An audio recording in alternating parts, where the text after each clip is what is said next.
che stava ancora al governo. Fare un accordo con un partito che si definisce fatto dei mafiosi è uno standard alto. Ha fatto amicizia col PD. Non sono più né mafiosi né schifosi, non sono più merde, non devono più morire. E hanno la possibilità di dimostrare agli italiani che forse mi sbagliavo a dire quelle cose. Perché no? Mafiosi, schifosi, siete delle merde. Ve ne dovete andare, dovete morire. Secondo voi il vicepresidente del Senato Taverna alla fine sarà disposto a sostituire quelle parole così dure con una versione molto più seducente? Amici, preziosi, siete delle perle, me fate arrapare, come ve lo devo dire? Non mi appartiene né nella forma. Ma è più dolce e più carino rispetto a quello che ha detto lei al PD. Gli ha detto mafiosi, schifosi, dovete morire. Questo è più carino, no? Voi siete stretti la poltrona, complimenti. Siete diventati anche voi un partito tradizionale da Prima Repubblica. Complimenti, ci avete fatto. Ti posso dire una cosa proprio da piddina? Stai sereno, vai. Il cambiamento è diventato definitivo. Da che diciamo mafiosi schifosi ha detto la fase di Renzi. Io la ringrazio infinitamente, onorevole, per la piacevole conversazione. Grazie a lei. E non litigate a Montecitorio. Grandi amici ormai, ce n'è la fa. L'importante è che adesso sono grandi amici. Gira la ruota, la fortuna puoi trovare anche tu. Pronto? Avvocato, Mi dica. c'è bisogno di lei. L'avvocato risponde ogni venerdì dalle 18:30 con l'avvocato Celeste Collovati, solo su RPL, la tua radio.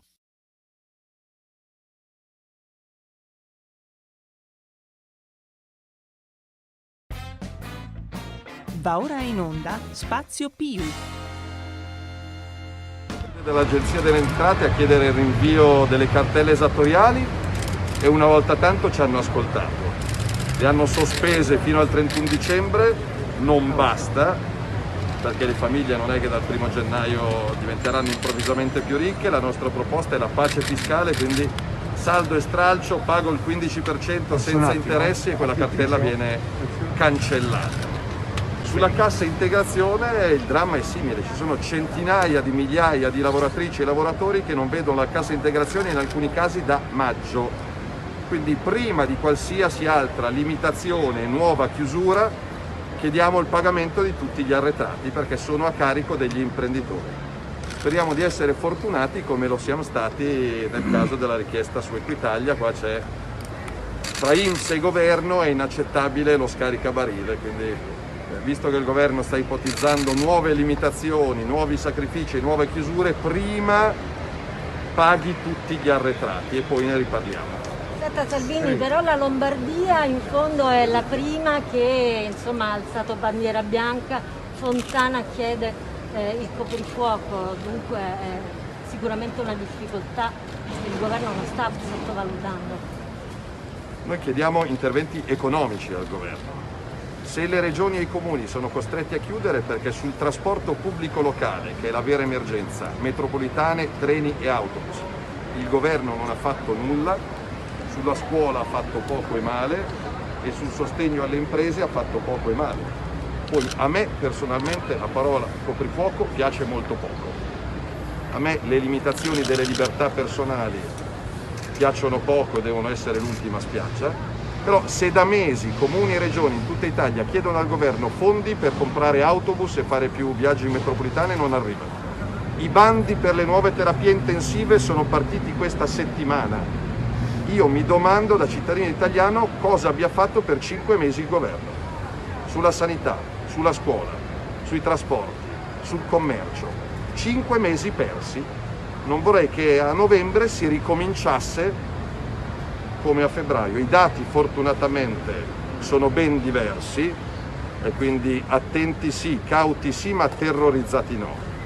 Non sono i dati né di febbraio né di marzo. Se sindaci e governatori sono costretti a chiudere, qualcuno da Palazzo Chigi spieghi perché sugli autobus, sugli ospedali e sulla scuola non si è fatto nulla. Così Matteo Salvini quest'oggi in conferenza stampa, presidio della Lega sotto la sede delle INPS, è stata prorogata la cassa integrazione fino al 31 dicembre. Ora Matteo Salvini, il segretario federale della Lega per Salvini Premier, diceva basta che arrivi, non che sia un replay del bonus non pagato della cassa integrazione o il bonus per le partite IVA. 02 66 20 35 29 per intervenire, questo è lo spazio dedicato ai professionisti imprenditori uniti. Abbiamo già in linea Federico Carbonara, ma abbiamo con noi sorpresa anche il presidentissimo Mimmo Magnetta. Cedo a loro il microfono. Grazie Giulio Cesare Carnelli, monumentale come al solito, davvero. Trasmettiamo purtroppo da questa radio che lockdown, giustamente per tutelare chi è più debole di salute ed è più a rischio. Radio RPL ha preso questa misura estrema che fa un po' male al cuore, però è necessaria. E ovviamente anche monumentale il segretario federale Matteo Salvini, che la pensa totalmente come noi, non una virgola fuori. Anche a noi non piace il governo biscazziere che va a rastrellare dai soliti noti, cioè le partite IVA, i soldini prima di chiudere tutto, perché noi da mesi diciamo che il governo come obiettivo per durare, per galleggiare, per tenere le poppe terga incolate alle poltrone ha solo quello, il lockdown. Intanto comunque vi rammento la pagina dei Facebook Professionisti Imprenditori Uniti, mettete un bel mi piace, così ci potete informarvi e informarci, ma vi presento subito il presidentissimo Mimmo Magnetta. Sentiamo cosa ci vuole dire Mimmo. Buonasera a tutte le ascoltatrici e a tutti gli ascoltatori, buonasera a te Federico e buonasera anche al senatore William De Vecchis che mi ha detto che è già anche lui in linea, o sbaglio? No, per il momento Mimmo, il senatore non siamo riusciti a contattarlo, ha il cellulare staccato, quindi se riusciremo entro le 20:20 lo passeremo, altrimenti gli ascoltatori dovranno accontentarsi di te e di Federico. Perché l'ho appena sentito io il senatore, mi ha detto che lui sta aspettando, capito? Giulio? Bene, ottimo, allora lasciamo le cose tecniche al regista, al monumentale Giulio Cesare, a Mimmo. Bene, siamo tornati qua e la domanda che sorge a tutti è soprattutto per chi ha parenti in Germania. Io, mia sorella è in Germania, che è diventata una startup, me la chiamo in continuazione. Bene, non si capisce per quale motivo in Germania i casi di coronavirus siano pochissimi e il paese sia normalmente aperto. Sì, avete capito bene ragazzi, Germania e Austria, manco fossero un unico impero, sono totalmente aperti, non c'è nessuna limitazione. Pensate che a Berlino hanno messo la limitazione, una specie di semi-lockdown, o meglio ancora coprifuoco, ragazzi, coprifuoco, sembra di essere tornati, non lo so, un po' durante la guerra, quando la gente ascoltava Radio Londra di nascosto, durante la seconda guerra mondiale. Ecco, siamo al coprifuoco. Nella mia città natale c'era il coprifuoco perché c'era Pippo che Vicenza, la mia città natale, e in pratica Pippo era un pilota inglese che se vedeva una luce iniziava a bombardare la città. Vicenza fu martoriata parecchio, come anche Torino, tra le città più bombardate e distrutte d'Italia, purtroppo. Diglielo a Federico così. A Berlino i ristoratori hanno fatto ricorso e il coprifuoco è stato eliminato. Perché in Germania le cose vanno bene? Perché i Länder, uno Stato federale e lo Stato federale stesso, hanno investito in terapie intensive, invece di perdere 7 mesi a guardare il muro o a nominare commissari, molto poco commissari, perché Arcuri, a detta di tutti, ha fatto ben poco, addirittura nulla. Non è stato fatto un piano, bastava aprire le terapie intensive, si poteva fare, sì. Quanto costava? 500 milioni di euro, 1 miliardo? Nulla in confronto a ribloccare nuovamente il paese. Questo in Italia non è stato fatto, ma cari amici a casa, sappiate che il nostro governo pensa sempre al nostro benessere. Federico, ti devo interrompere, abbiamo con noi il senatore, presentalo un po', va. Abbiamo William De Vecchis, quindi Mimmo, a te la presentazione, visto che Federico per il momento ci ha lasciato, ma lo richiamiamo subito. Sì. Speriamo di ritrovarlo Federico. È brutta cosa quando si dice che ci ha lasciato, di questi tempi veramente terribili. Ci ha lasciato, mi ha lasciato un po' perplesso. Infatti. Buonasera William. Buonasera. In effetti, qua la faccenda è grave, insomma, perché qua ci stanno lasciando col sedere scoperto, col sedere per terra. Con queste cattive intenzioni che hanno i nostri governi, quelli che sono al governo adesso, veramente c'è da piangere. Noi qui in Regione Lombardia stiamo vivendo dei momenti abbastanza tesi, no? Soprattutto per via della nuova ordinanza regionale che appunto prevede degli ulteriori restringimenti, no? E nel Lazio invece com'è? Perché io sento da amici del Lazio appunto che stanno in situazioni appunto molto critiche. Guarda Mimmo, io purtroppo sono un pochino demoralizzato, anche se poi questo stato di animo mi durerà poco perché il mio spirito battagliero tornerà fuori. Sono demoralizzato perché ho appena ricevuto un messaggio da alcune signore che lavorano per una cooperativa qui in zona, che hanno ricevuto la lettera di licenziamento. Parliamo di una cinquantina di mamme, quindi sono un pochino, perdonami, incazzato perché hanno proprio ricevuto in questo istante questa lettera, me l'hanno girata. Non dico ancora all'azienda perché domani vorrei fare un intervento per vedere innanzitutto se è legittimo il licenziamento in base a quelle che sono le normative vigenti anti-Covid, e soprattutto vorrei fare un intervento, quindi perdonami se non dico ora il nome della ditta perché non vorrei No, non ti preoccupare, però tu sai William che appunto noi siamo sempre a disposizione per poi essere il tuo microfono. Non dico la gente perché voglio anticipare le mosse, magari qualcuno sente, sicuramente sente, non voglio anticipare le mosse, ma non lascerò queste 50 mamme da sole perché il momento è critico, ma soprattutto posso comprendere anche che l'azienda sia in crisi, ma dobbiamo fare un intervento perché il governo ha messo questi famosi miliarducci, 4 miliardi sulla cassa integrazione, e vorrei vedere se riesco a fare un intervento perché non è possibile che inizio ora i licenziamenti, che in teoria è ancora vietato licenziare, e soprattutto il governo ha detto che metterà 4 miliardi sulla cassa integrazione. Io ora sono un po' perplesso perché sinceramente non me l'aspettavo. Per me un solo posto di lavoro perso è un dramma, perché è una famiglia. Bambini, ragazzi che devono mangiare, devono andare a scuola, devono vestire bene, quindi è un dramma psicologico oltre che sociale. Perdonami, ma proprio 2 minuti, ecco perché non ho risposto subito alla vostra chiamata perché stavo leggendo questa lettera ed è assurdo. Comunque William, tu sai che RPL, che è appunto la nostra radio, è a tua disposizione, a disposizione dei cittadini, che appunto delle donne, degli uomini, dei lavoratori, insomma, che hanno bisogno di essere supportati e rappresentati, insomma. Ritienici sempre pronti a intervenire per essere i tuoi portavoce, insomma. Sì, domani farò questo incontro, quindi avrò più informazioni. Ora comunque ho la lettera che mette in mobilità questi dipendenti, però devo capire bene perché è proprio fresca, quindi vorrei ragionarci sopra, non vorrei fare cose non sensate, perché sai che dobbiamo ragionare sulle cose, soprattutto quando si parla di lavoratori, di persone, non dobbiamo giocare, non dobbiamo strumentalizzare, dobbiamo fare le cose fatte bene. Ascolta, c'è Federico che ti voleva fare una domanda riguardo a questa situazione che si è venuta a creare rispetto appunto a come gestiscono questa questione del Covid, questo terrorismo che continuano a diffondere, che sta colpendo a segno. Insomma, io vedo qua a Milano ci sono proprio, si legge il terrore sulle facce della gente, al di là, a parte dei problemi, diciamo, legati al lavoro, alla mancanza di lavoro. Sì. Allora Mimmo non c'è più, non lo so se è taciuto lui o è caduta la linea, purtroppo è il bello della diretta. Martedì 20 ottobre sono le 20:45, le 19:45, pardon. Beh, voglio fare io la domanda.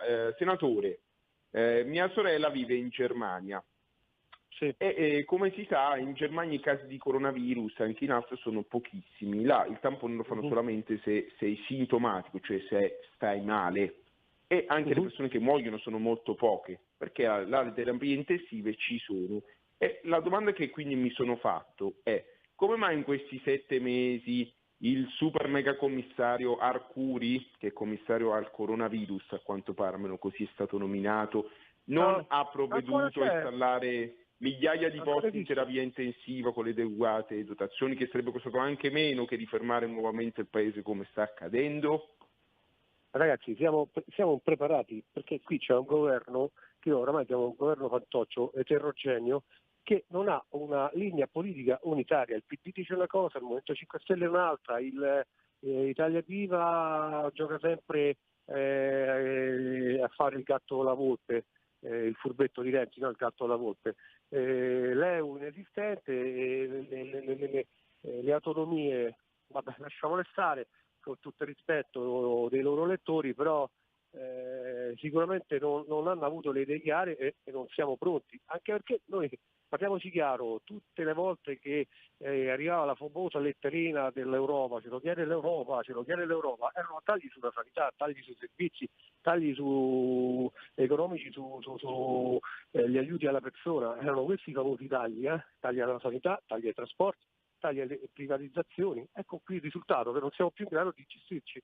Inoltre continuiamo con questa barzelletta del sì MES, non MES, Recovery Fund, oggi pure la Spagna ha frenato, sappiamo benissimo se non c'è unanimità fra le forze di governo europee non vengono erogati questi fondi, quindi siamo in piena confusione. A me dispiace perché io vorrei il bene dei cittadini, ora non sto facendo un discorso partitico o politico, però c'è confusione, la realtà è questa, c'è confusione, c'è terrorismo. Oggi ho letto una notizia che una signora è stata insultata e denunciata dai propri vicini di casa perché è positiva al Covid, è scesa per buttare la spazzatura. Cioè siamo al terrorismo, ha ragione Matteo Salvini quando parla di psicosi e di psicopolizia. Siamo al terrorismo psicologico, qui le persone non si guardano più negli occhi convinte di ammalarsi. Un terrorismo psicologico a mio avviso esageratissimo. Poi Senatore, un'altra domanda. Conte ha ingaggiato Fedez per spiegare le misure anti-coronavirus agli italiani, quindi Fedez salverà l'Italia? No, questa è una mancanza di rispetto all'intelligenza degli italiani, perché a prescindere dai gusti musicali, io non amo Fedez in quanto a cantautore, autore, cantante, non lo so che cos'è, ma ragazzi, la Ferragni e Fedez che cosa rappresentano? Comunisti con Rolex.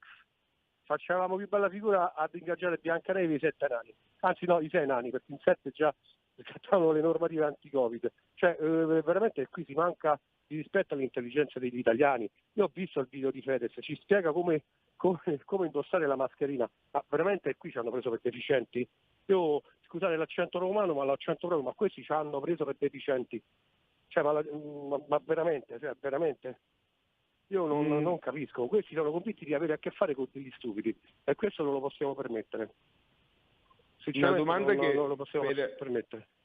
Da qui esudiamo un attimo dalla questione, però a chiunque si intende un po' di politica non è sfuggito che durante questa settimana Italia Viva e Renzi hanno fatto uno scambetto al governo sul famoso voto per il Senato ai diciottenni e molti giornali scrivono allarmati che il governo rischia di cadere.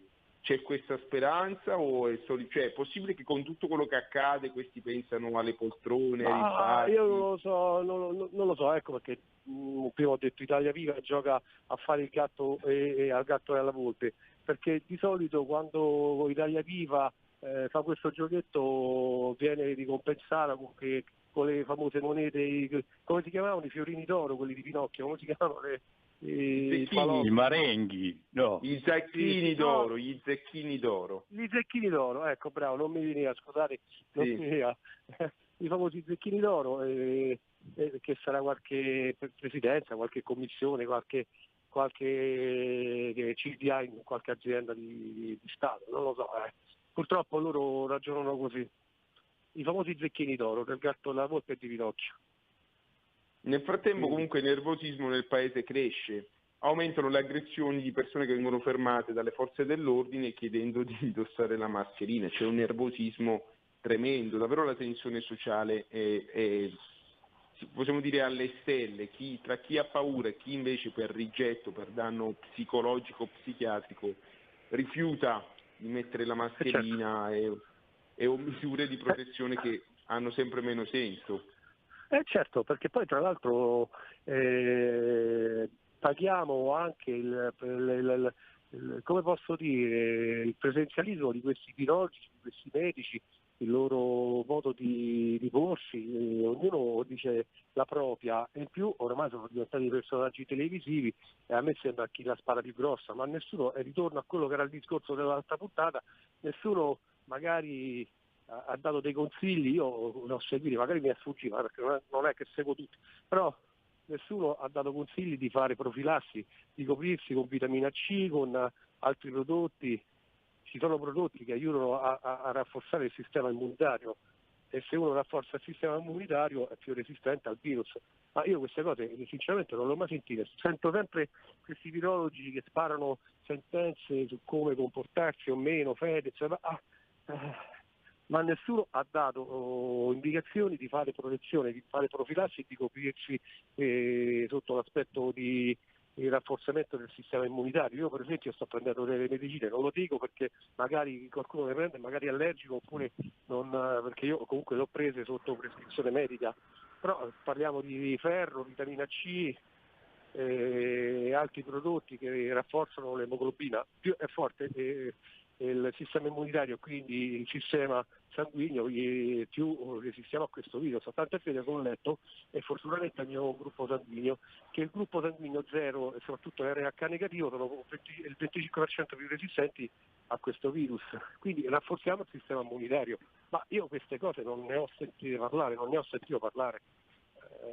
sento questo allarmismo. I famosi malati, i contagiati asintomatici non sono malati occulti, sono persone che hanno avuto una reazione positiva del proprio sistema immunitario nei confronti del virus.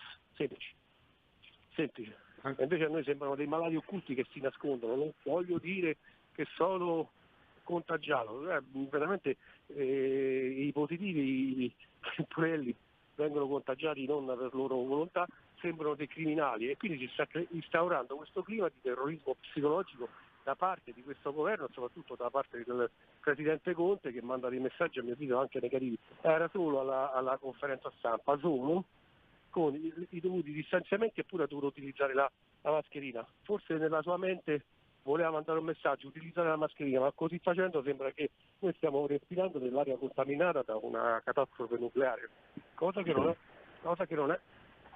E questo mi posso permettere di dirlo.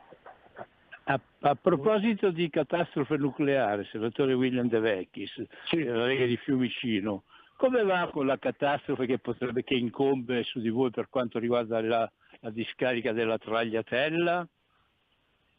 Diciamo che hanno già deliberato questa famosa discarica, quindi andranno avanti con i lavori. Ora con questo clima che si è instaurato, tutte le problematiche che prima rientravano nella normale discussione sono finite nel dimenticatoio, perché se accendiamo la TV, i telegiornali, le prime 10 notizie su 12 parlano di Covid.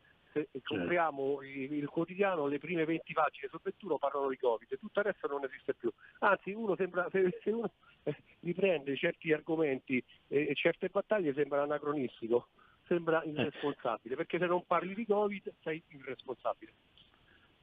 Infatti oggi, per noi, io e Federico oggi, quando ci siamo scambiati due chiacchiere per decidere sulle domande da fare durante la trasmissione, abbiamo convenuto sul fatto che qua veramente ci stanno rintronando, stanno facendo apparire la situazione più grave di quella che non è, perché così se non riescono col MES, se non riescono col MET, con questo, con quello e con quell'altro, insomma noi in ogni modo ci vogliono mettere in mutande a noi, cioè vogliono trasformare l'Italia e gli italiani in qualche stato, insomma, che è successo in Grecia e nel passato, insomma. Non sanno come fare per riuscire a toglierci quelle poche risorse che ancora abbiamo. Non lo so, ma io sono anche un pochino, però ecco, vorrei pesare le parole, ma lo dico, sono anche un pochino deluso dal popolo italiano, che è diventato proprio un popolo di pappamolle, che ha paura di tutto. Ma allora chi andare a combattere sul piano durante la prima guerra mondiale, le pallottole facevano male, altro che il virus. Se ti centravano facevano male, quale durante il risorgimento, quale durante la seconda guerra mondiale. Allora non si parte più per difendere i confini, perché le pallottole fanno male. Oggi che si scrive fra le righe che si potrebbe chiudere il Parlamento, che bisogna fare le riunioni in call, no? Che poi in call, in telefonata, no? Dobbiamo sempre usare questi termini per far sembrare che facciamo una riunione in call, una riunione tramite telefono, però noi dobbiamo dare sempre questi nominativi inglesi per far sembrare il più importante di quello che è una telefonata. Ora noi, se abbiamo paura di tutto, rimaniamo a casa, chiudiamoci dentro e moriamo come topi nelle tane. Io non voglio morire come un topo in tana e quindi cercheremo di reagire dando anche coraggio. Dobbiamo dare l'esempio. Oggi con Matteo siamo andati sotto la sede dell'Inps per manifestare contro i ritardi di questo ente che ancora deve erogare la cassa integrazione di qualche mese fa. C'è la gente che ha proprio dilapidato il proprio gruzzoletto, i propri risparmi. I propri risparmi, certo. Purtroppo è questa la situazione. Io sono un pochino basito, sinceramente. Senatore, perdoni ora ci allontaniamo un attimo dal nostro paese. Io e Mimo ogni volta che ci vediamo parliamo sempre della Spagna, un paese che amiamo molto perché è stato il primo paese a eliminare la Bolkestein. C'è un governo socialcomunista, è molto vicina alla Spagna, diciamo, a quello che sta accadendo lì, c'è tensione tra le regioni governate dalla destra, il re che la pensa in una certa maniera e il governo che invece è di estrema sinistra. E insomma la Spagna si dice che sia il malato d'Europa, la Spagna è messa molto molto male, sia a livello economico che insomma sociale, è una bomba a orologeria, non si sa chi scoppierà prima tra l'Italia o la Spagna. Ne sai qualcosa in più? Tu cosa ne pensi? Se salta un paese potrebbe saltare l'intero sistema europeo. Diciamo che oggi la Spagna, a mio avviso, ha dato un messaggio importante, nonostante la situazione preoccupante, nonostante la crisi che sta colpendo questa nazione, ha per ora rigettato il recovery fund perché non si vuole indebitare con l'Europa, perché comunque sia quando prendi questi finanziamenti un indebitamento c'è, quindi ha dato a mio avviso, ha dato una risposta di orgoglio nazionale. Ora vediamo quello che succede, risposta che a mio avviso non darà l'Italia, almeno con questo governo. È una cosa preoccupante. No, la situazione è preoccupante, il problema è che se salta una nazione saltano tutte, ma per una serie di motivi, perché comunque bisogna essere giusti, basta un voto contrario e tutto si... Hai sentito? Le radio italiane si mettono insieme per amore. Per amore della radio.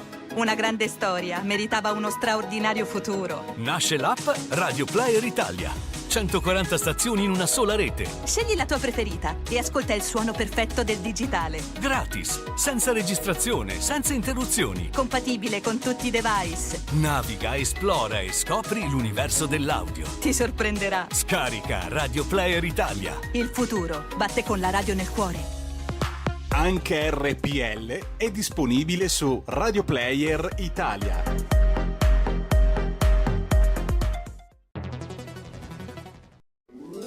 Stai ascoltando RPL, la tua voce libera, senza filtri né censura. La tua radio. Ridiamo subito la linea a William De Vecchis, a Federico Carbonara e a Mimmo Magnetta. Rieccoci allora come... Allora, ecco. Allora, parliamo ora della tenuta sociale. Qua i rischi sono enormi. Prima abbiamo parlato delle aggressioni alle forze dell'ordine che secondo me vanno un po' a controllare i soliti noti, cioè i poveri disgraziati italiani che lavorano, hanno qualcosa da perdere con una multa. Vediamo che invece molti ospiti che arrivano dall'altra parte del mondo le mascherine non le portano e se ne strafregano. Abbiamo avuto addirittura alcune frange estremiste dell'Islam che dicono che il coronavirus è una punizione di Allah verso gli infedeli. Vabbè. Sì, vabbè, quello che dicono gli islamisti lascia il tempo che trova. Il problema è che, hai detto bene, i primi a saltare, i primi che avranno problematiche serie sotto il punto di vista di tenuta sociale sono proprio le fasce deboli e le periferie delle nostre città, dove si vive già un disagio nelle condizioni normali di vita. Quindi sicuramente salteranno gli schemi proprio in quelle realtà, e quindi sono quelle che dobbiamo curare di più, sono quelle che ci dovranno vedere sempre maggiormente presenti. Noi stiamo iniziando un tour, io parlo per Roma e nel Lazio, per incontrare le realtà associative di queste periferie che a mio avviso sono veramente una bomba ad orologeria, perché sono proprio quelle a mio avviso a rischio tenuta sociale, sia per una questione lavorativa, sia per una questione economica, sia per una questione di infiltrazione della malavita, perché a mio avviso la malavita giocherà anche la sua partita, quella di creare caos dove c'è malcontento e malessere. Quindi dobbiamo essere pronti a reagire per non lasciare queste persone da sole, soprattutto per non farle gestire da chi non le vuole gestire per il bene della nazione, ma per i propri interessi e tornaconto. Sì, assolutamente, c'è un articolo molto bello sul Messaggero di domenica, cronaca di Roma, che dice che i Casa Monica non hanno conosciuto il lockdown, hanno operato tranquillamente alla luce del sole senza limitazioni. È di quello che parlavo, di questo sto parlando, cioè le organizzazioni criminali a mio avviso sono avvantaggiate perché hanno innanzitutto liquidità dai loro traffici illeciti, e poi soprattutto non hanno la preoccupazione di delinquere o meno, una denuncia più, una denuncia meno. Penso a uno che spaccia la droga, che fa estorsioni, che minaccia, che fa in giro armato, pensa quanto gli può fregare di avere o meno la mascherina. Dai. Anzi, la mascherina la porta con più gioia, perché appunto una volta se uno si copriva il volto commetteva un reato penale, adesso invece è una cosa voluta per legge. Sì, infatti. Anzi, io avevo pensato di girare con un passamontagna invece che con una mascherina, così sono più protetto. Va bene, ridiamoci sopra, perché da noi facciamo qualche battuta, perché altrimenti stiamo diventando proprio depressi e con la depressione non c'è nessun vaccino, se non la gioia di reagire. Io posso dirvi che fra 2 minuti rientro in commissione perché stiamo preparando comunque una serie di interventi, e domani c'è Conte. Conte qui in Senato, e ascolteremo quello che ci dirà. Una domanda velocissima, ma si dice che per maggio forse arriveranno le prime dosi di vaccino, ma il governo, l'Unione Europea cosa hanno intenzione di fare? 8 mesi di lockdown in attesa del vaccino? Ma allora, i primi ho letto oggi e veramente mi auguro sia vero, perché non possiamo continuare così, e quindi lo auspico con tutto il cuore. I primi vagoni dovrebbero arrivare a dicembre di 2020, speriamo, non ci credo, però lo auspico con forza, perché abbiamo bisogno di sicurezza, di reagire e soprattutto di tornare alla vita normale, perché io lo ripeto, io sono logorroico, perdonatemi, ma parlo delle mie realtà. Se non arrivano i vaccini, se non reagiamo, noi a giugno chiudiamo tutti gli aeroporti italiani e tutti i porti. E il lockdown non sarà un lockdown imposto, ma sarà un lockdown naturale, ossia che non ci sono più soldi per girare, non ci sono più risorse per andare a mangiare al ristorante, non ci sono più risorse neanche più energie per uscire da casa, quindi sarà un lockdown naturale, ossia di autodistruzione. Quindi speriamo arrivi il vaccino, perché deve dare coraggio, anche sia un flacone di acqua.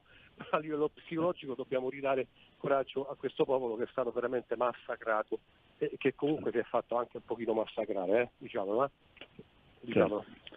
Certo, abbiamo perso la capacità di reagire, abbiamo perso la capacità di pretendere rispetto, non diritti, rispetto, perché siamo arrivati proprio a... Allora io oggi ho fatto un intervento, adesso stiamo presentando l'introduzione, poi veramente devo scappare. Oltre all'umiliazione con la Libia, oggi abbiamo scoperto che la Francia ha annesso a sé del territorio italiano, sotto le Alpi, sotto il Monte Bianco. I nostri parlamentari, europarlamentari, hanno presentato un'interrogazione, adesso ne stiamo presentando anche una noi. In poche parole, la Francia ha ripresentato la propria cartina geografica, non tenendo conto di quelli che erano gli accordi stipulati addirittura nel 1860 ed è entrata nel nostro territorio di qualche metro, però in zone importanti. sotto noi abbiamo avuto l'esempio di Gentiloni che aveva ceduto parte del nostro mare, aveva ceduto ai francesi, i pescatori italiani non potevano pescare. I francesi invece, avendo avuto No, noi abbiamo lasciato, notizia, adesso ci abbiamo rilanciato le notizie che abbiamo denunciato poche ore fa, è uscito anche Matteo Salvini, che la Francia si è messo metri, ma anche se fosse un centimetro, 10 metri, un chilometro d'Italia senza autorizzazione e senza permesso, e dobbiamo reagire. Ora, l'ho ripetuto anche oggi, non dobbiamo reagire militarmente, per carità, ma almeno legalmente, per riportare ai dovuti confini quello che è il nostro nazione. Ma fosse un metro che un metro, fosse una pianta, fosse solo un sasso, fosse solo una roccia, ma se Italia, non è Francia. E comunque, Mimmo, io vi devo salutare che devo rientrare per i lavori di commissione. Prego, grazie del tuo intervento, grazie della tua disponibilità, e ripeto, quando ti serve faccio un fischio. Sì, grazie. Perfetto. A te, ciao. Federico, abbiamo fatto un altro scoop, hai capito? Cioè, nello spazio più da RPL, da Radio Padania, i professionisti e imprenditori uniti sono venuti a conoscenza di questo furto di territorio commesso dalla Francia nei nostri confronti. L'ha precisato prima il senatore che appunto bisogna fare dei passi. Io gli dichiarerei guerra. Sono sti cugini d'oltre Alpe, si mangiano lumache, come spesso li definisci tu, hanno rotto un attimino un po' le scatole. Non ne convieni anche tu? Assolutamente, poi a forza di prendere le sberle arriveranno fino a Milano prima o poi, tanto noi non reggiamo mai. E poi la cosa grave, noi qualche anno fa leggemmo un bellissimo articolo di Maurizio Blondè che Mimmo custodisce tra le sue cose più care, non dentro le mutande, però nel suo ufficio presidenziale, dove c'è una lunga lista di esponenti del PD che hanno tutti la Légion d'onore, ossia la carica, l'onorificenza più alta della République francese per aver servito la Francia, attenzione, la Francia, con onore. Tutti i dirigenti del Partito Democratico hanno la Legion d'onore che si paga, pensate un po', devono anche versare euro 2000 alle casse della Repubblica per averla, pensate un po'. Quindi sappiamo benissimo che la sinistra, sin dai tempi di Prodi, ossia l'ex Partito Comunista Italiano, ha una passione di svendita delle nostre aziende, di qualsiasi cosa ai francesi. Quindi non mi stupirei se un giorno vediamo una bella colonna di carri armati che da Lione marciano verso Milano e che potrebbero occupare molto facilmente, visto il governo che abbiamo. Senti, ma ti posso fare un regalo allora? Ti posso regalare una Legion d'Onore, la vuoi? Se costa 2000 euro, no? Ma un valore... la rifiuterei, io dai mangialumache non voglio quello. Mio padre è molto più antifrancese del sottoscritto, vorrei una Legion d'Onore italiana, una croce al merito nel caso per aver servito la nazione, ma non me la merito. Ci sono molti italiani che fanno il loro dovere in silenzio, forse questa è la cosa sbagliata, è il silenzio, che meritano la croce d'onore molto più di me, e che purtroppo vengono riconosciuti sempre troppo tardi, dopo che sono morti. Lancio un pensiero a Falcone Borsellino che Matteo Salvini cita in continuazione dicendo: chi ha paura muore ogni giorno, chi non ha paura muore una sola volta. Ecco, sarebbe stato bello che loro in vita fossero stati premiati della Gran Croce. Certo è che se siamo governati da gente prezzolata, pagata, addirittura che si paga il premio per aver servito la Francia, la situazione è molto grave. Qua abbiamo un altro tradimento, come dice la Costituzione. Abbiamo una potenza straniera che ha comprato i nostri dirigenti e che lavorano per il bene della potenza straniera, la Francia. Pensate che nel Regno di Sardegna, ecco, i piemontesi, che saluto, un abbraccio a tutto il Piemonte e a Torino, avevano un odio viscerale. Pensiamo a Pietro Micca che si è fatto esplodere pur di non vedere Torino conquistata dai francesi. Mi dispiace, la rivalità c'è, crediamo poco in questa Europa che sono solo bidoni per il nostro paese e siamo orgogliosi che la Lega di Matteo Salvini, anche se c'è qualche pirla che parla e dice cose tipo Lega del Partito Popolare Europeo, insomma, cose che fanno accapponare la pelle, invece Salvini mantiene sempre dritta la barra e contiamo prima noi, prima gli italiani, assolutamente prima l'Italia. Dopo la Francia, dopo il Belgio, dopo l'Austria, dopo tutti. Solo noi possiamo difendere noi stessi. Non pensate che arrivi la Francia, la Germania, l'Austria a fare il nostro bene, perché non l'hanno mai fatto. Mai. Federico, perdona l'interruzione. Io ora chiudo la comunicazione, cambio linea, così chi vuole può chiamare alla diretta della radio, va bene? Assolutamente, ricordiamo il numero, lo 0266 20 3529, ripeto lo 0266 20 3529, da questa Milano che diciamo in semi lockdown da dopodomani. Ci auguriamo che il sindaco Sala tolga le limitazioni dell'area B, che è un'oscenità, la zona traffico limitato più grande d'Italia, almeno dia una mano a muoversi a tutte le persone che non possono prendere più i mezzi pubblici, visto che a una tuttora credo che il coprifuoco instaurato da Regione Lombardia preveda anche il termine del trasporto pubblico. Non lo so, è una fase molto concitata, le informazioni sono poche. Sapevo che il presidente Fontana ha superato un po' il presidente De Luca a destra. Ecco, sì, infatti... nemmeno De Luca aveva pensato una cosa del genere. Restiamo un po' basiti. Fontana è una bravissima persona, abbiamo avuto modo di parlarci a Saronno durante la campagna elettorale e non ci aspettavamo una mossa del genere, diciamo, ci ha preso un po' tutti alla sprovvista. Non sappiamo quanto utile sia, evidentemente hanno fatto i conti in una certa maniera.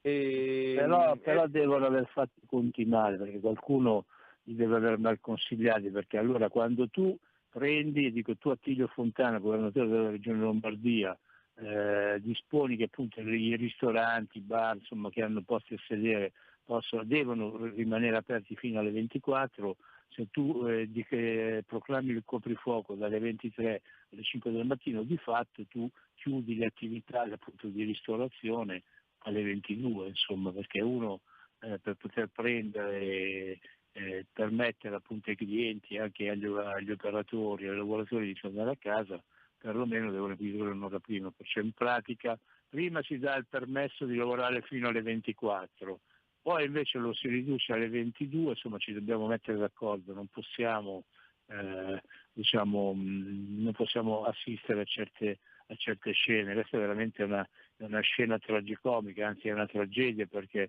voglio ricordare a tutte le nostre ascoltatrici e a tutti i nostri ascoltatori che dopo il blocco che tutto il paese ha subito, certe categorie per esempio come quelle dei ristoratori, cioè ricominciare è stata una tragedia, è stato difficilissimo, però con un coprifuoco proclamato così dall'oggi al domani veramente fa morire tante attività, cioè qua veramente ci sono tanti lavoratori del settore ristorazione affini che finiranno falliti, finiranno a gambe all'aria.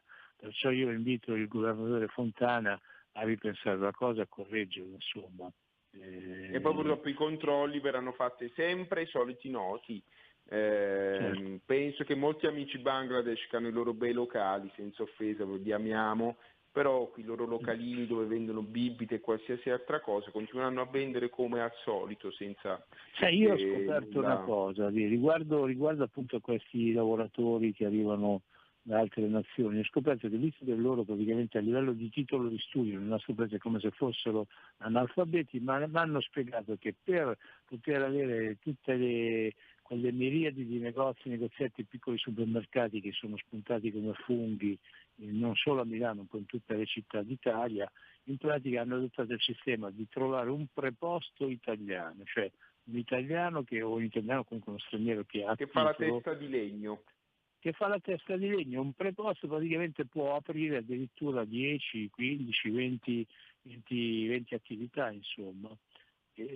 Oddio, la cosa sarebbe facilmente risolvibile perché basterebbe che la polizia non aria che si sta sperticando sui mercati a controllare per i venditori ambulanti irregolari, oppure non so, ecco, la Guardia di Finanza, i carabinieri andassero appunto a fare, sembra semplicemente l'ufficio del lavoro, l'INAIL, no? Si andasse appunto a fare accertamenti per vedere se le persone che conducono i vari negozietti, mercatini, insomma questi vari succhi che sono spuntati un po' dappertutto, appunto se al loro interno hanno persone che sono in regola.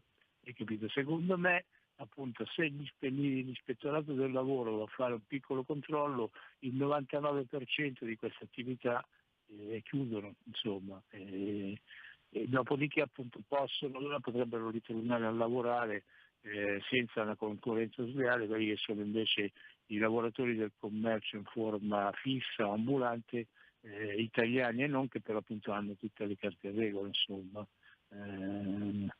Io penso che basterebbe quello. Io ho sentito veramente storie assurde di gente che hanno detto questi aprono così perché hanno la testa di legno che fa appunto che fa da prestanome, cioè che appunto fa da preposto, oppure peggio ancora, io appunto mi sto attivando per questo, sto cercando appunto di arrivare ad avere dei dati, insomma ci sta qualcuno nella nostra città, ma anche in altre città d'Italia, che in cambio di soldi fa avere l'iscrizione a queste persone che non sanno manco scrivere il proprio, cioè non sanno scrivere nemmeno ciao in italiano, previo pagamento si parla di 3.000-3.500 euro, gli fa avere appunto l'iscrizione al REC, che è quella iscrizione che ci vuole per poter vendere somministro di cibi e bevande, capito? Cioè noi siamo veramente sistemati in questa maniera. Ci sono questi che continuano a fare impiccio e imbroglio e a lavorare in questa maniera, poi dopo appunto se ci si aggiunge questo io lo posso solamente valutare come un errore, un'errata valutazione, questa cosa appunto di proclamare il coprifuoco, ripeto appunto dalle 23 alle 5 del mattino significa veramente mettere in ginocchio tutta quella moltitudine di imprenditori seri che fanno già fatica a campare, insomma. Bisogna dare un riconoscimento al governo, perché appunto il governo in pratica, per esempio, ecco, un'altra categoria che sta soffrendo le pene dell'inferno è quella dei fieristi e di chi fa le sagre, i venditori ambulanti che appunto vivono facendo solo fiere e sagre, dato che ormai loro sono fermi praticamente da febbraio, insomma, ma ancora prima, perché in pratica le fiere a Milano, in Lombardia, ma in tutta Italia finiscono a novembre generalmente, no?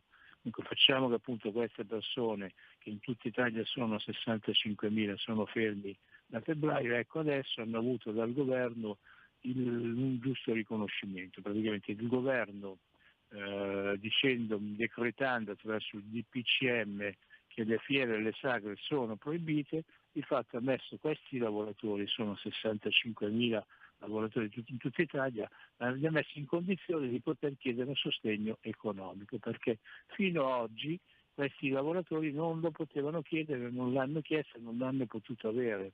Per esempio i famosi 600 euro di marzo, che poi erano diventati a maggio 1.000 euro, insomma, ecco, loro a quel sovvenzionamento a fondo perduto non hanno potuto parteciparvi perché appunto in pratica loro risultavano dal codice Ateco che appunto loro avevano, risultavano appunto come lavoratori, perciò appunto in quel senso lì non potevano chiederlo. Di fatto il governo, decretando appunto il loro blocco, di fatto appunto li ha messi nella condizione di poter chiedere un sostegno, cosa che noi abbiamo già fatto. I professionisti e imprenditori uniti assieme a Euroimprese, assieme a ANA, assieme, ma penso pure anche con Confcommercio e Confesercenti, abbiamo subito tutti quanti richiesto appunto un sostegno economico per questi lavoratori. Ecco appunto adesso il governo Conte si trova anche in questa condizione di dover prendere e trovare i finanziamenti appunto per aiutare queste persone, ripeto, che sono padri e madri di famiglia che non sanno più dove andare a sbattere. E in fondo questa è gente che non chiedeva altro che di lavorare. Io per esempio domenica mattina mi sono alzato all'alba delle 6 e sono volato assieme a Maurizio Guailati a Cantù, dove ci doveva essere una fiera una fiera molto importante che Cantù si svolge da più di 100 anni, annessa alle bancarelle c'era pure uno spazio dedicato alla vendita di bestiame, insomma, ripeto, appunto questa fiera paesana è stata appunto annullata venerdì sera all'alba delle 18. Alle 18 di sera appunto i vari operatori che avevano fatto domanda e che avevano ottenuto il posto invece hanno saputo che non potevano più andare a lavorare. Sono andato appunto a Cantù, siamo ritrovati in poche persone, a fronte dei 100 partecipanti alla fiera eravamo in 20, poco meno di 20, insomma. Siamo stati lì, siamo stati sentiti dal comandante della polizia locale, poi ci ha raggiunto la sindaca del paese, che io anzi saluto, e che appunto ci ha spiegato quelle che erano le problematiche, insomma. Ripeto, se ci fanno chiudere, se a partire anche da un sindaco, ma arrivare appunto anche al Presidente del Consiglio Conte, se viene decretata la chiusura di un'attività, impedimento al lavoro di una categoria di lavoratori, questi lavoratori devono avere un ristoro, insomma.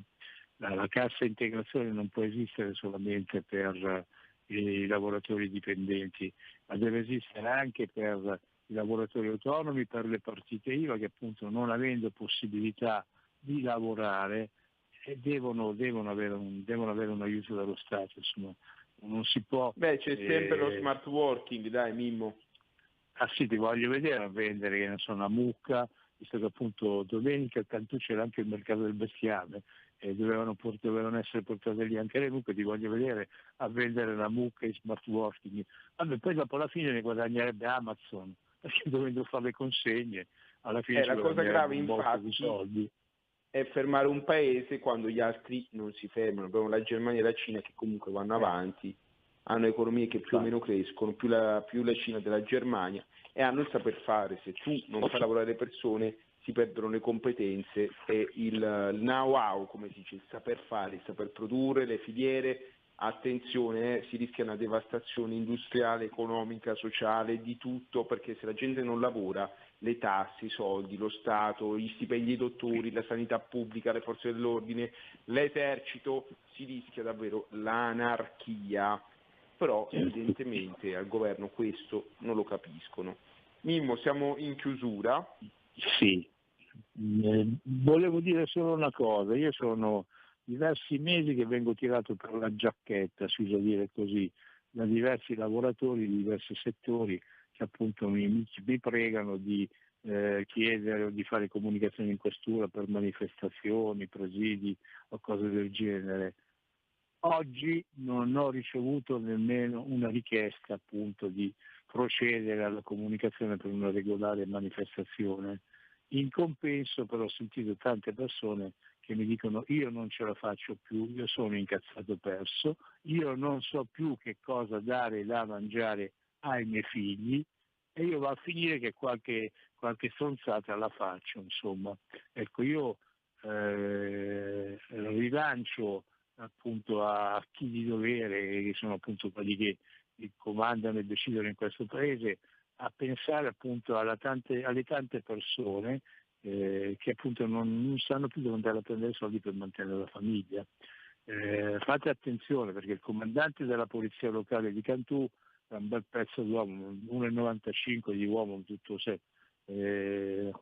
Portava la divisa proprio con orgoglio. Lui mi ha detto: sapete, io vi capisco e vi ammiro e lo apprezzo anche perché appunto io personalmente, per me non cambia nulla, io ho il mio stipendio, può succedere quel che succede, io il mio stipendio ce l'ho, però ripeto, vi capisco e condivido quelle che sono, da uomo, non da uomo della legge, da uomo con la divisa, da uomo condivido quello che sono le vostre ansie, quella che è la vostra rabbia. Ecco, dico, attenzione signori, non esagerate, perché la corda ormai è quasi del tutto lisa e se si rompe la corda, non dico che appunto domani ci sarà una rivoluzione, magari quella è da quando avevo 15 anni che aspetto la rivoluzione, non è mai arrivata, però sicuramente ci saranno tanti padri, tanti madri di famiglia che potranno compiere dei gesti non sani, perché ripeto, quando tu padre o madre non sai dare da mangiare i tuoi figli, insomma quello poi succede. Noi abbiamo già avuto tanti lutti nel campo appunto delle partite IVA, appunto di persone che non ce la facevano e non hanno letto la vergogna appunto di non poter mantenere la loro famiglia, che hanno posto fine alla loro esistenza. Ecco, in uno Stato civile come quello che è l'Italia, come quello che l'Italia si vanta di essere, questo non può accadere, insomma. Perciò attenzione e vediamo appunto di ridare ai lavoratori, alla gente che appunto ormai manca di lavoro, di ridare il lavoro, perché in fondo poi io ho a che fare con gente che non chiede soldi, almeno finora non li ha chiesti, chiede di poter lavorare. Allora fateci lavorare e fatela finita appunto di inventarvi ogni volta qualche castroneria, insomma. Non sono le castronerie che servono per condurre un paese, per condurre una nazione come quella che è l'Italia, che ripeto ha avuto un passato talmente tanto glorioso e non merita di finire in questa maniera. Ecco, ci risentiamo martedì prossimo 19:30, DPCM permettendo, RPL. Avete ascoltato Spazio P.